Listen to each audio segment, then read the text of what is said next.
Здравейте, аз съм Краси Георгиев, вашия личен водач и разказвач на история от Северна Италия. Днес сме на Боромеовите острови – Изола Бела, Изола Мадре и Изола дей Пескатори. Едно от най-очарователните места на Северна Италия. Хайде да го открием заедно!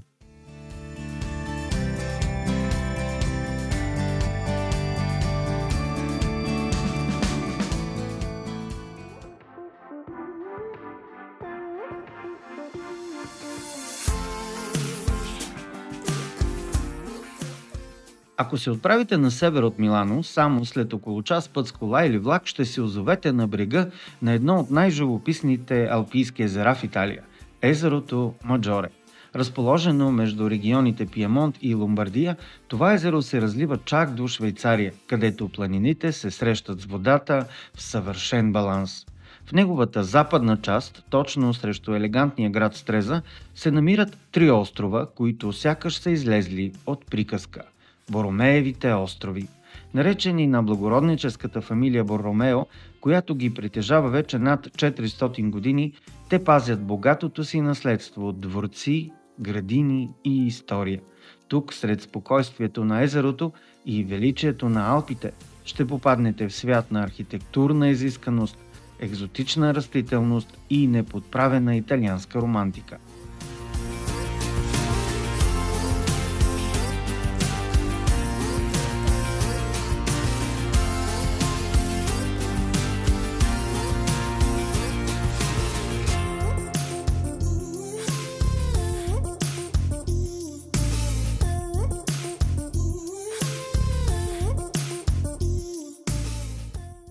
Началната ни точка е пристанището на Стреза, един от най-красивите и оживени курорти на брега на Лаго Маджоре. До островите може да се стигне както с обществен транспорт, така и с частни лодки. Аз винаги избирам частна лодка заради удобството, по-спокойната атмосфера и възможността да избегнем тълпите. Ако решите да се присъедините към мен, ще се погрижа за цялата организация – резервации, билети и маршрути. Остава ви единствено да се насладите на преживяването.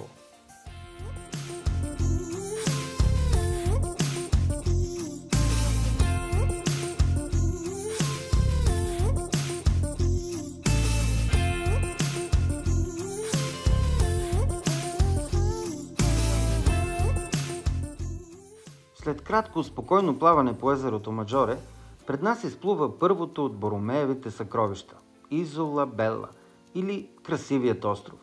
Името звучи като поетично преувеличение, но само докато не го зърнете. Тази красота обаче не е дар от природата, тя е изцяло човешко творение. През 17 век тук е имало само скала, докато Карло III Боромео не решава да я превърне в сцена за величие и я кръщава на съпругата си Изабела да Адда. Така се ражда Палацо Боромео, пищен бароков дворец, в който всяка зала разказва история. От залата на кралете, където са отсядали дори Наполеон и Жозефина, до прохладните гроти, изкуствено създадени за летните жеги.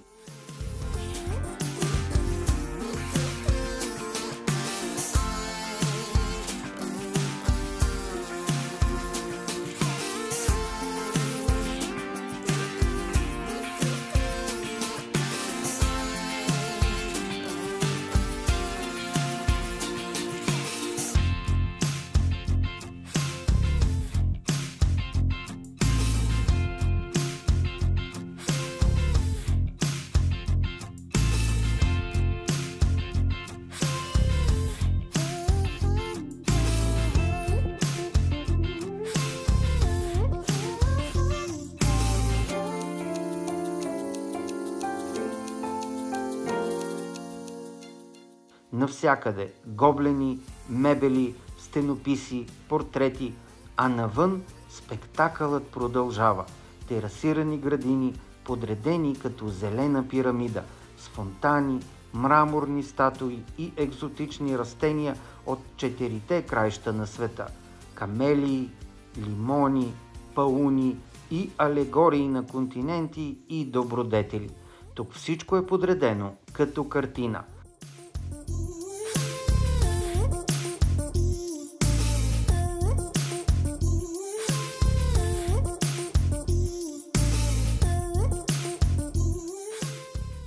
Вилата на фамилия Боромео на Изола Бела крие много тайни и със сигурност е едно от най-интересните места за посещаване в Северна Италия, които не бива да пропускате.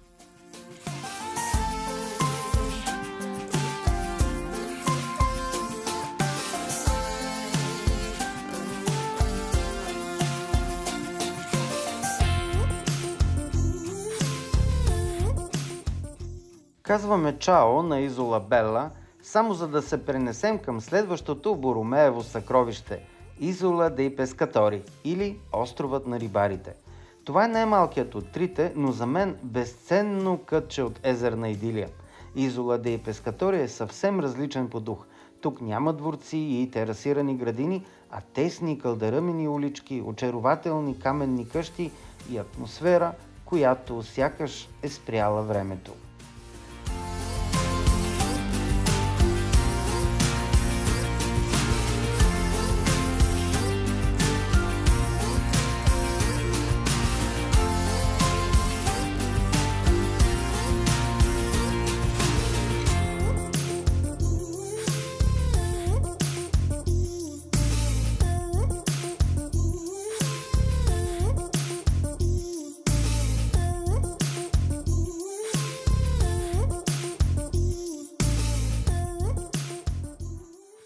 Именно тук обичам да обядвам. Винаги. Защо? Защото е най-достъпният финансово от трите острова, но и най-сърдечен. Ресторанчетата на самия бряг предлагат невероятна местна кухня и ако решите да дойдете тук с мен, като ваш водач, ще се погрижа предварително за резервация. Така ще опитате от най-доброто, което езерото може да предложи. Прясна езерна рибка, приготвена по традиционни рецепти с чаша вино или бира, но задължително с гледка, която остава в сърцето.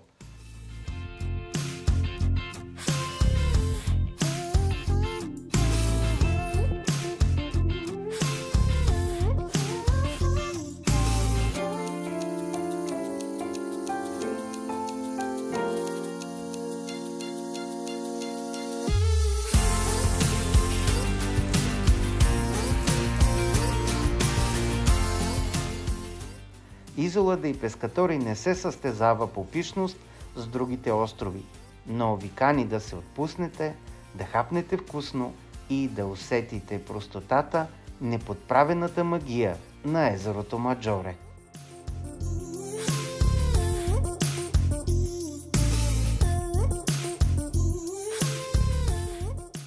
Завършваме посещението на Боромеовите острови с най-спокойното и романтично от трите – Изола Мадре. Това е най-големият остров в архипелага и едно от най-добрите места, ако мечтаете за тишина, градини и разходка като от картичка. Тук всичко е по-меко, по-зелено и по-уютно. Градините му са истински ботанически рай, с редки видове от Азия, Южна Америка и Африка. И разбира се, пауни, които се разхождат с достоинство на аристократи. Въздухът ухае на зеленина, а тишината се прекъсва само от птичи песни и щракване на фотоапарати.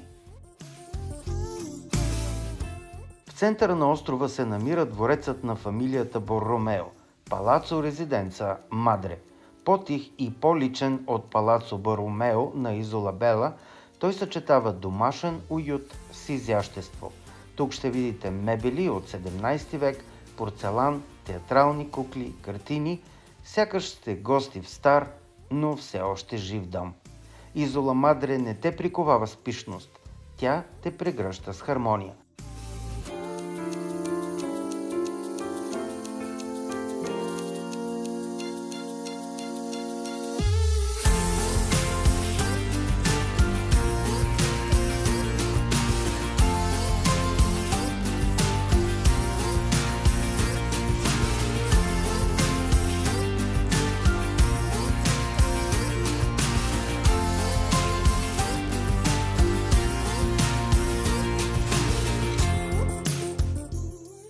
Това бяха Боромеовите острови.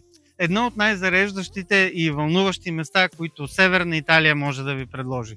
Надявам се скоро да ви видя тук и заедно да се разходим из забележителните острови Изола Бела, Изола Мадре и да обядваме на Изола дей Пескатори. Ариведерчи и до скоро!